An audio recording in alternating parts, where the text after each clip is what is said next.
Hi everyone, my name is Iman, and today I'll be reporting on the article Globalizing Gender Issues, Many Voices, Different Choices by Christine E. Bose. So, in her introduction, Bose talks a little bit about how she's going to take a more comparative approach to gender inequalities by observing the diversity in different regions worldwide, especially by looking at institutions that perpetuate broader gender inequalities. So, rather than looking just at race, ethnicity, and class, which are all very important, she chooses to also look more deeply into migration, economic practices, religion, war, and other circumstances that all affect those basic inequalities amongst various genders. So, in that way, she draws upon the intersectionality as a lens through which to understand feminist and gender research.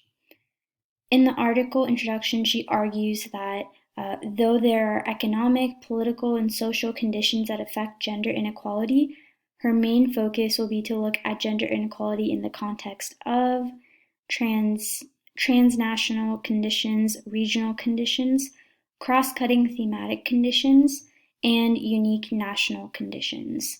And she goes through each of those in a lot of detail. She also emphasizes that the issue of global North and global South gender inequalities is not the focus in this text because, regardless of how powerful or rich certain countries are, they seem to experience similar and significant inequalities. So she starts with transnational sources of inequality, in which she argues that two of the greatest sources of international gender inequalities are economic conditions and violence, which she gives multiple examples for. One of her biggest examples, though, is free market practices and those ideologies that are tied to dominating the global economy by corporations, especially corporations that are located in Western societies, which she added has exacerbated gender inequality. So, a more specific example of this would be the implementation of SAPs or structural adjustment programs in different countries by groups like the IMF and the World Bank, which are focused on international development. Because this has left women in those countries to occupy those lower wage jobs to survive because of the removal of many of those formal sector positions under the guidelines of the SAPs. What's sad is that many of these women actually had college degrees, and so the research on this is really devastating. There are also labor difficulties in their own countries that sometimes force women to migrate internationally to occupy domestic or childcare jobs, through which they often send home remittances to their families. And this is tied to like the international distribution of reproductive labor and such. And there's a growing prevalence of sex trafficking of women on a global scale as well, and many of these women end up in developed nations. Violence against women also seem to be a concern in almost every country, which includes but isn't limited to domestic violence, violence during war, military prostitution, and more. A key passage was by 2010, women were 49% of those who migrate internationally, and these rates vary by region from a high of 57% in Eastern Europe to a low of 39% in Western Asia. But in the majority of regions, women's international migration rates are near the global average. She also looks at inequality through regional sources. So she says that both geographically based economic and political conditions and transnational conditions affect regional gender inequalities. So nation building is something that continuously affects countries in Africa and other regions, but regional political organizations like the African Union and the EU are helping to combat this by prioritizing the feminist perspective and empowering women that way. This has led to things like gender mainstreaming, which is a practice that analyzes the effects of policies on all genders before implementing them, which has become really popular in recent years, especially. Regionally, fundamental aspects of gender inequality like unequal access to education, property rights, and occupations of jobs persist. So, one passage that I really liked was nations with the highest illiteracy rates also tend to have the largest female male gap in literacy levels, although globally, illiteracy is declining over time. Two-thirds of the countries in Africa and almost all of the Middle East and South Asia reveal restrictions on women's property rights, which makes it difficult for them to obtain loans and escape that kind of patriarchal society, especially within households. Some unique sources of inequality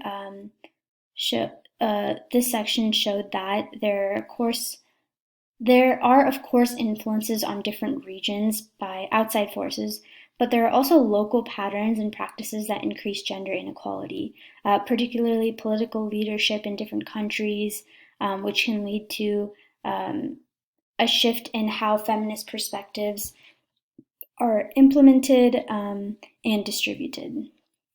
So, an example of this is Iran's government and limited freedom of women to possess the distribution of ideas and views that are seen as Western. And so another example is that language also serves as a barrier to feminist research and knowledge when language in certain regions cannot capture their viewpoints. And so when people try to implement new language that's more feminist or ties in with that feminist research, it's seen as Western, it's seen as another way basically to suppress the goals of women and scholars in some regions. So although academic journals in such regions may not be as effective, the internet and social media are helping to alleviate some of these barriers. Cross-cutting themes of gender inequality. So what the author means by cross-cutting is that those inequities that exist only in a few countries, and they're particularly related to health services, religion, and state relationships, and militarism. So one passage that I liked was, although every region has AIDS, infection rates vary considerably across the nations within any region. For instance, HIV and AIDS are critical problems in Africa, where infection rates are among the world's highest, and there's a unique overrepresentation of women suffering from them. She also suggests that with few countries experiencing issues like this, there is room for potential collaboration amongst people, especially women that have similar experiences, like those in Africa and Asia. Religion affects people and gender inequality because it influences laws regarding marriage and divorce, but also affects people in the LGBTQ community and their rights as well.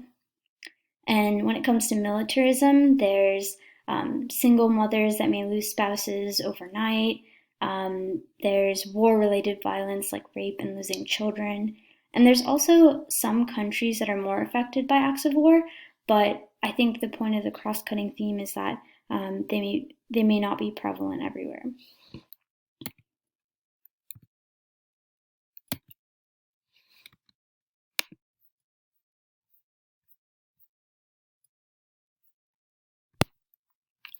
So as a conclusion and a personal response, I wanted to point out that the importance of looking at gender inequalities first on a more global scale and then regionally is so that feminist scholars can comprehend solutions to these inequalities and look for those root problems that may be causing some of these gender inequalities, and also look for ways to resolve some of those issues.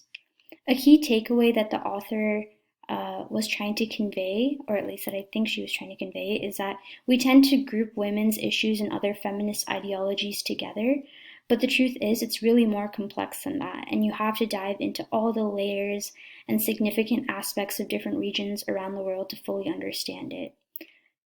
I think it's especially important to pay attention to those larger structures that perpetuate gender inequality, because those are the true driving forces of gender inequality. And as people in a position of privilege, we have the ability to have those conversations so openly and to advocate for people around the world.